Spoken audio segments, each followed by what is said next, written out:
Sophie Cunningham's cuddle demand to Caitlin Clark fuels Fever reunion buzz. Say what? Yeah. The WNBA is talking about Caitlin Clark's 3-word reaction in a video that Sophie Cunningham just shared. In response, Sophie made a lighthearted request for food and cuddles. Beneath the humor, however, the Fever Front headquarters must make a crucial business choice. Furthermore, this position is even more difficult than it appears, with expansion drafts on the horizon and free agency frozen. Many Indiana Fever fans want nothing more than for their team to bring Sophie Cunningham back in free agency this winter, whenever the WNBA league office and its players agree to a new CBA. Of course, Cunningham isn't the only member of the Indiana 2025 team that fans are clamoring to bring back, as Kelsey Mitchell is just as beloved among the fan base. But while Mitchell might make more of an impact on the court compared to Cunningham, the latter's off-court charisma and star power have endeared her to the Fever fan base to an impressive degree, especially because even if it means losing another important player, should the Indiana Fever protect Sophie Cunningham in the expansion draft? Please share your frank thoughts below. Sophie Cunningham shared a video of herself and Caitlin Clark sharing a moment on the court from the previous season on Instagram. Just a short video of two teammates who obviously got along well. Fever supporters went into a frenzy at Caitlin Clark's 3-word response. "It's time to go back. That's all." 3 phrases. However, given the current state of the WNBA, free agency is frozen, CBA discussions are taking an eternity, and expansion drafts are imminent, those 3 words are far more significant than lighthearted social media jokes. Sophie's response was even more intriguing. "Only if you cuddle and prepare me dinner twice a week," she replied, clearly making a joke. Playful teammate stuff, of course, but what counts in this situation is that this public conversation conveys a significant message. Sophie Cunningham wants to return to the Fever, and Caitlin Clark wants her to. We must address the complete circus that took place in the comment section of that post before delving into what this truly implies for Indiana's roster construction. Has Caitlin Clark ever cheated on her boyfriend, Connor? Was a sincere question posed in reaction to 2 colleagues making jokes on social media. This is the draining reality of reporting on this league. A portion of the fan base will attempt to fabricate a sensational story, unrelated to basketball, if 2 players engage in casual, lighthearted chat. Connor McCaffrey and Caitlin Clark are in a committed relationship. Sophie Cunningham identifies as straight. On Instagram, their friends and former teammates are making jokes. That's all. Could we please start playing real basketball? Here's what counts most in this case. According to Google's year-end data for 2024, Sophie Cunningham was the 2nd most searched female athlete in the United States. 2nd among all female athletes in the nation, not 2nd in the WNBA. She has a podcast with Colin Cowherd on the Volume Network. She frequently appears on prominent media outlets. She has amassed a sincere following that goes far beyond basketball.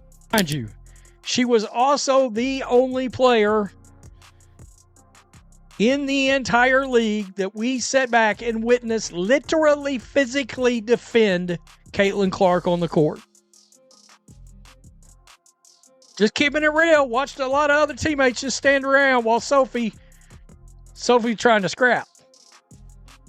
And for some of us, the crucial point is that she only had the Fever for 1 season. Take a moment to consider that. She became the 2nd most sought-after female athlete in America after just 1 year in Indiana. That goes beyond her podcast and personality. That's what playing with Caitlin Clark offers. However, the Fever now have to make a difficult choice due to expansion draft regulations. Indiana must prevent their key players from getting chosen when Portland and Toronto join the league. In the majority of expansion drafts, a total of 5 or 6 players are typically protected. That's all. Indiana doesn't necessarily have to choose when it comes to getting Cunningham or Mitchell. Both players have expressed interest in returning. The Fever's front office will have enough money and flexibility to re-sign them, both if they so desire. Nalissa Smith, Lexi Hull, Aaliyah Boston, and Caitlin Clark are locked for security. With 4 seats, the Fever may have 1 or 2 protection slots left over for everyone else. Kelsey Mitchell and Sophie Cunningham are both unrestricted free agents who have openly declared they want to return to Indiana, which is where things get complicated. The good news is that Indiana doesn't have to decide between regaining Mitchell and Cunningham.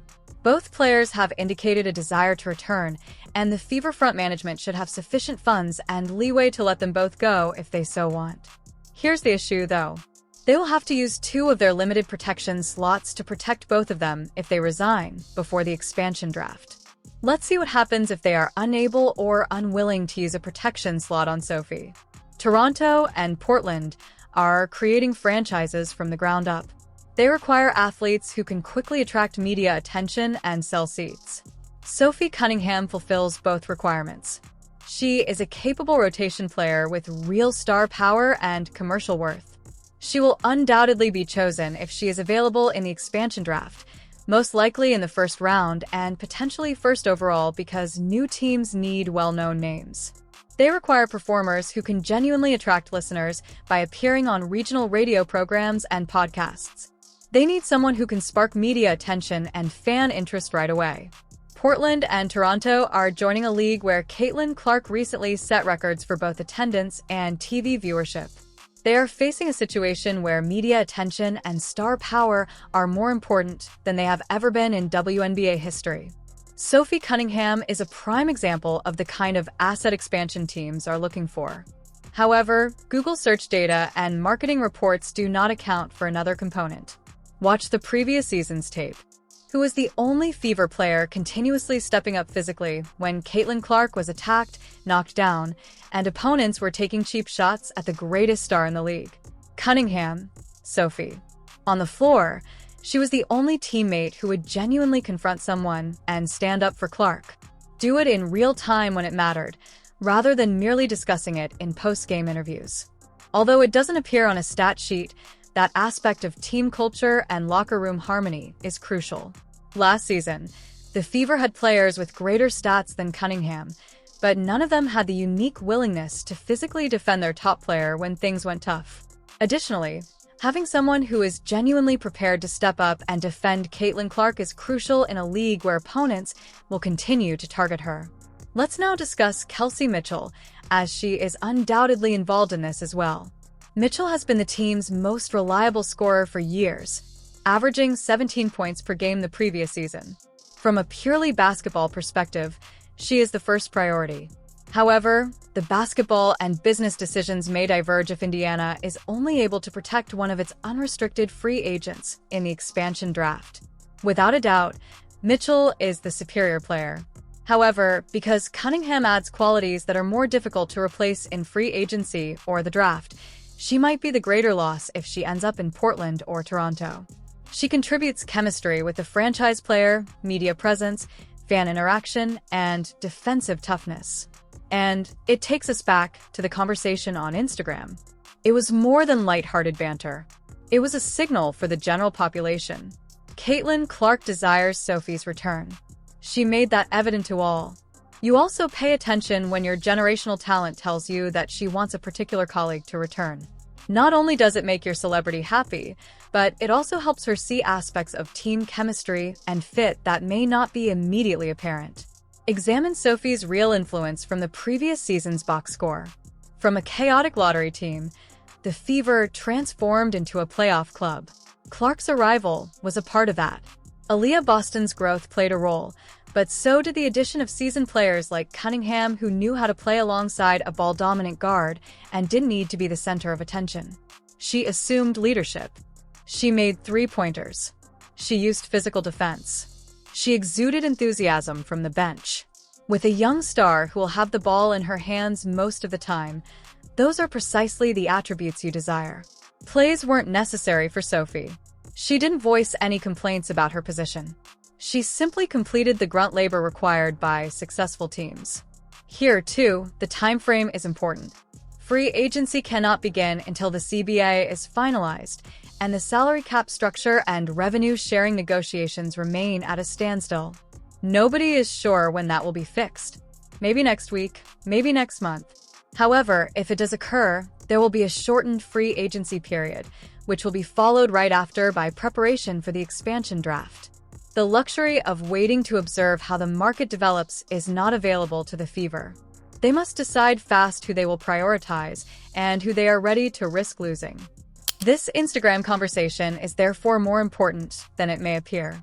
The front staff is being forced to acknowledge the desires of their franchise player by bringing the discussion into the public eye. This is an additional perspective that receives insufficient attention. What would happen if Sophie moved to Portland or Toronto and rose to prominence on her own?